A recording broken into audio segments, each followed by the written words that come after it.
नमस्कार, आप देख रहे हैं राज्यसभा समाचार। मैं हूं दीपक डोभाल। शुरुआत हेडलाइंस के साथ।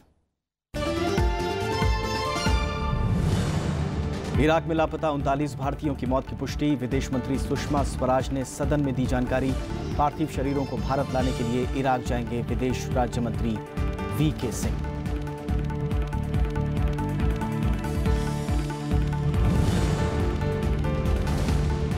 राज्यसभा की कार्रवाई में बाधा से लगातार 12वें दिन भी अवरोध। विपक्ष का आरोप, सरकार गतिरोध खत्म करने के लिए नहीं उठा रही कदम। सरकार ने कहा हर चर्चा के लिए तैयार।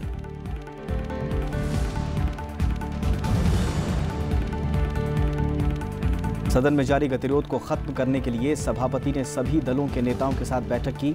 सभी नेताओं को सांसदों से गतिरोध खत्म करने के लिए राजी करने की अपील की, लेकिन सदन की कार्रवाई पर नहीं दिखा असर।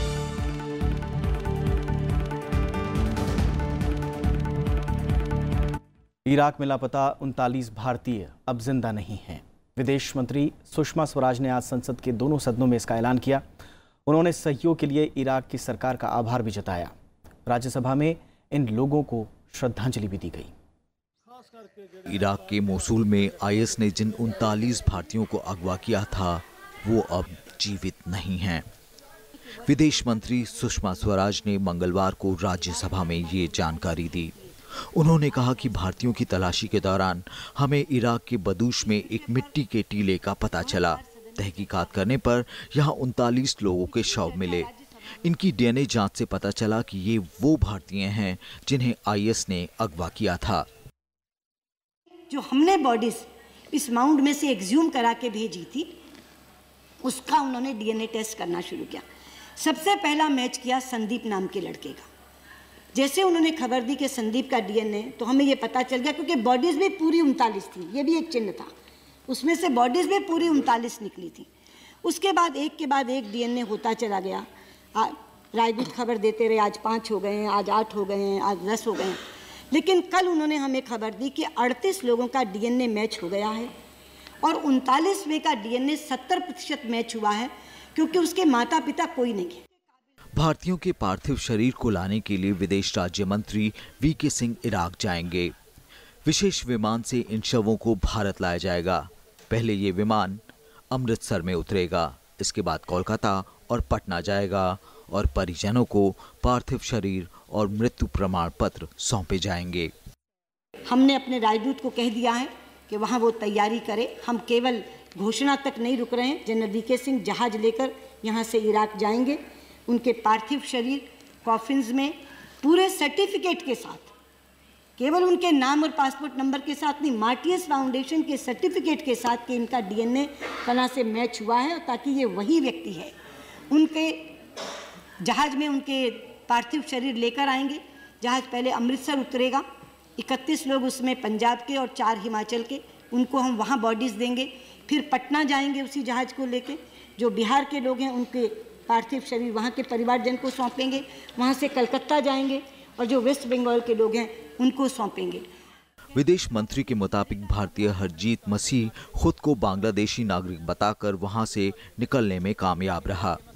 विदेश मंत्री ने हरजीत के इस बयान को गलत बताया कि भारतीय नागरिकों की हत्या का वो गवाह था। उसने ये कहानी घड़ी कि हम तो जंगल में हमको ले जाया गया, सबको एक कतार में खड़ा कर दिया, 39 लोगों के सिर में गोली लगी, मेरे ही पाँव में गोली लगी, इसलिए मैं तो चला आया और वो 39 लोग मारे गए। ये सारी कॉक एंड बुल स्टोरी थी। लेकिन हरजीत मसीह की कहानी सच नहीं थी। वो अली बन के पहले ही निकल गया था उस केटरर के वैन में बैठकर। बहुत दुखद समाचार है पूरा देशवासियों के लिए। As a mark of respect to the memory of those Indians who got killed in Iraq by ISIS, we will observe 2 minutes silence. I request the honorable members to rise in their places and observe silence.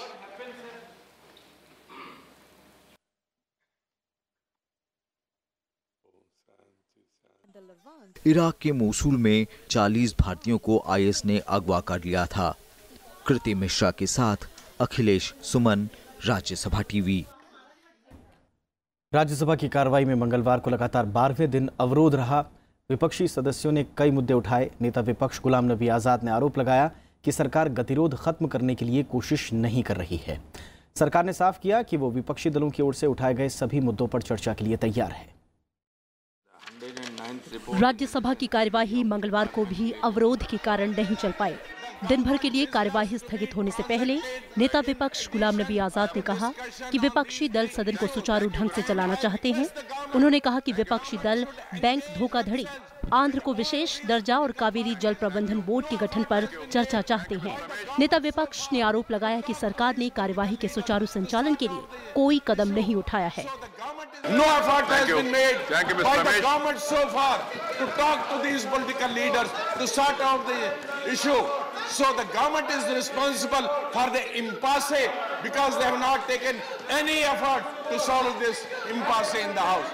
While the opposition is unitedly interested in functioning and running the proceedings of the House.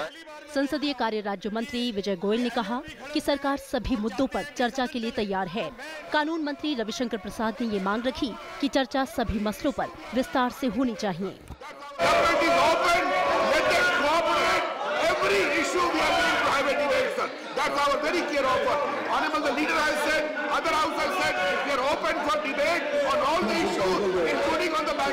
मैं इनको आश्वस्त करना चाहता हूं कि वे चर्चा को शुरू करने दें।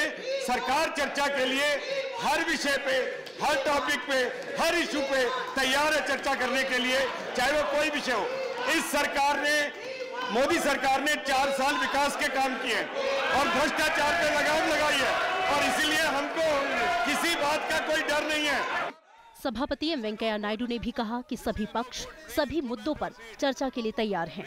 On the day one, I said the banking issues should be discussed, Kaveri issue to be discussed, Andhra issue to be discussed. The chair has said it, the leader of the house has said it, and now opposition also is saying it. I don't find any reason. What is this? What is happening? This is no good. हालांकि सदन में अवरोध जारी रहा और कार्यवाही बुधवार सुबह 11 बजे तक के लिए स्थगित कर दी गई। 5 मार्च से शुरू हुए बजट सत्र के दूसरे हिस्से में अवरोध के चलते कार्यवाही में लगातार बाधा पड़ रही है। कृति मिश्रा, राज्यसभा टीवी।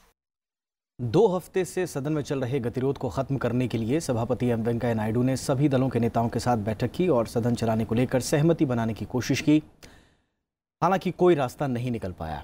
बैठक में राज्यसभा में नेता विपक्ष गुलाम नबी आज़ाद और आनंद शर्मा के साथ कुल 12 नेता मौजूद थे। गुलाम नबी आज़ाद ने बताया कि मुलाकात के दौरान विपक्ष ने सदन की कार्रवाई सुचारू रूप से चलाने के साथ ही बैंक धोखाधड़ी, आंध्र प्रदेश को विशेष राज्य का दर्जा और कावेरी जल मुद्दे पर सदन के अंदर चर्चा कराने की बात कही। बैठक के दौरान संसदीय कार्य राज्य मंत्री विजय गोयल ने भ्रष्टाचार निरोधक संशोधन बिल को पास कराने के लिए विपक्ष का सहयोग मांगा।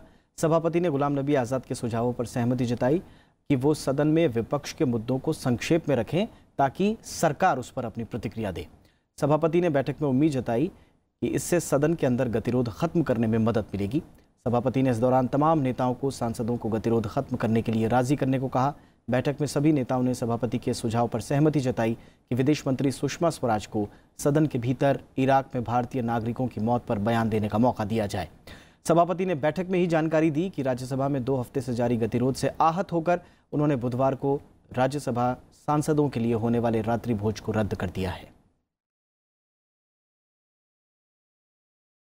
और सदन में गतिरोध के बावजूद शुरुआत में कुछ अहम औपचारिक कामकाज हुए। कई मंत्रियों ने विभागों के महत्वपूर्ण पत्र सदन के पटल पर रखे।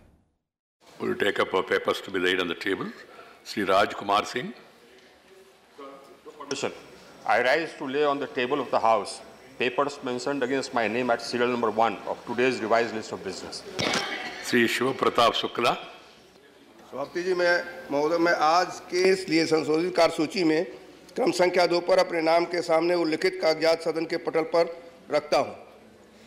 Sri Jayant Sinha. Sir, with your permission, I rise to lay the papers on the table of the House as mentioned against my name at serial number 3 in the revised list of business for today.